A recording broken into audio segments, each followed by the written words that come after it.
할렐루야. 사랑하는 대강의 가족 여러분, 오늘 하루도 하나님의 말씀과 동행하는 삶이 되길 소망합니다.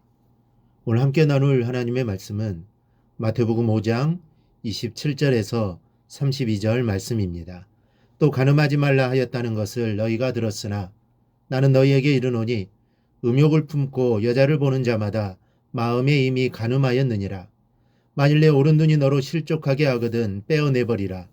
내 백체 중 하나가 없어지고 온몸이 지옥에 던져지지 않는 것이 유익하며, 또 만일 내 오른손이 너로 실족하게 하거든 찍어내버리라. 내 백체 중 하나가 없어지고 온몸이 지옥에 던져지지 않는 것이 유익하니라. 또 일렀으되 누구든지 아내를 버리려거든 이혼 증서를 줄 것이라 하였으나 나는 너희에게 이르노니 누구든지 음행한 이유 없이 아내를 버리면 이는 그로 간음하게 하며, 또 누구든지 버림받은 여자에게 장가드는 자도 간음함이니라. 아멘. 오늘 말씀은 십계명 중 7번째인 이 간음하지 말라라는 말씀을 다루고 있습니다.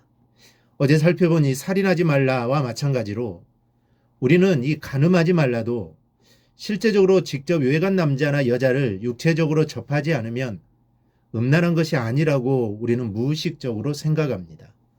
그러나 예수님은 이렇게 말씀하셨습니다.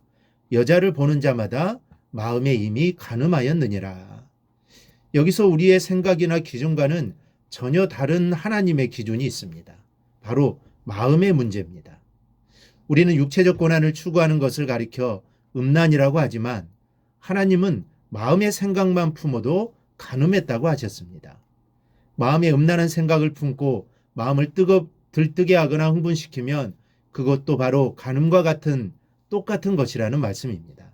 따라서 무엇보다 먼저 마음을 지키라는 말씀입니다. 사실 모든 게 마음으로부터 시작됩니다. 우리의 구체화된 행동은 먼저 마음에 깃든 생각이 겉으로 드러나는 것에 불과한 것입니다. 그래서 성경은 말씀합니다.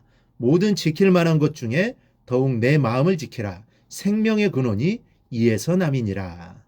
여러분이 음란의 문제, 아니 마음으로 말미암는 모든 문제는 단순히 음란만이거나 죄만의 문제가 아닙니다. 생명의 근원이 마음에서 난다고 했습니다. 살고 죽는 문제가 마음에 달렸습니다. 영혼의 문제나 육신의 문제도 마찬가지입니다. 마음을 지키느냐 못 지키느냐에 따라 영혼이 구원될 수도 있고 그렇지 않을 수도 있으며 현실에 행복할 수도 있고 불행할 나날을 살 수도 있습니다. 오늘 음란의 문제 하나만 보더라도 그렇지 않습니까? 음란을 행하면 그 순간은 기쁘고 즐거울지 모르겠습니다. 그러나 그것은 필경 인생의 파멸을 가져오기 때문에 그 기쁨은 지옥의 기쁨이요 저주받은 기쁨입니다. 그러므로 마음을 지키되 특별히 이 음란한 세대에서 음란한 문화에 대하여 우리가 마음을 지킬 수 있기를 이 아침에 축원합니다. 29절 30절은 죄의 유혹을 물리치려면 어떤 자세를 지녀야 하는지를 주께서 교훈하신 내용입니다. 주님은 아주 극단적인 방법을 제시합니다. 그것은 죄를 범하는 그 신체 부위를 제거하라는 교훈입니다. 이 말씀을 오해하여 자신의 신체를 실제로 훼손한 이들도 있습니다. 그러나 이 말씀의 본뜻은 죄에 대해 단호하게 결단을 내리라는 의미입니다. 주님은 죄로 인해 우리의 육체를 훼손하는 일을 결코 원치 않으시는 분입니다.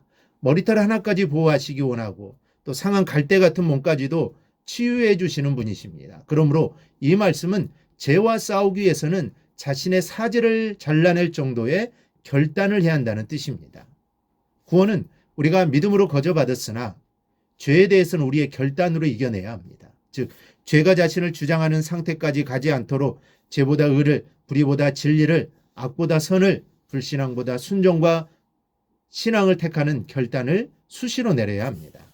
이 결단이 없는 사람은 결코 신앙 승리자가 될 수가 없습니다. 요셉을 보십시오. 애굽 시대장 보디발의 부인이 자신을 유혹할 때 그녀의 청을 거절하면 필시 해가 닥칠 것을 알고도 그것이 죄이기에 과감히 뿌리치고 죄의 자리에서 피했습니다. 예수 그리스도를 보십시오.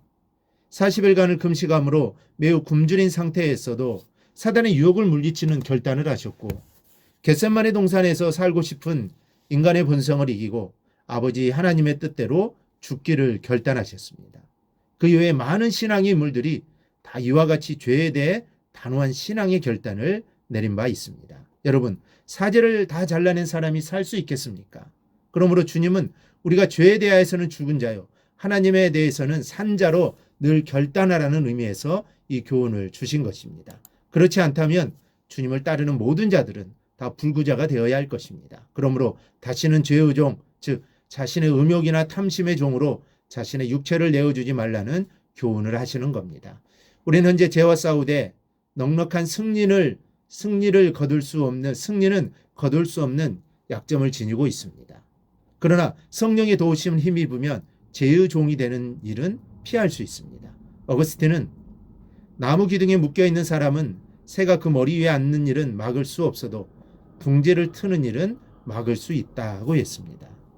우리의 몸을 다시는 죄의 종에게 내어주지 않도록 하기 위해 늘 단호한 신앙의 결단을 내리시기를 바랍니다. 그래야 할 때 우리의 마음을 지킬 수 있습니다. 그러면 오늘 주님이 말씀하신 이 말씀을 지킬 수 있습니다.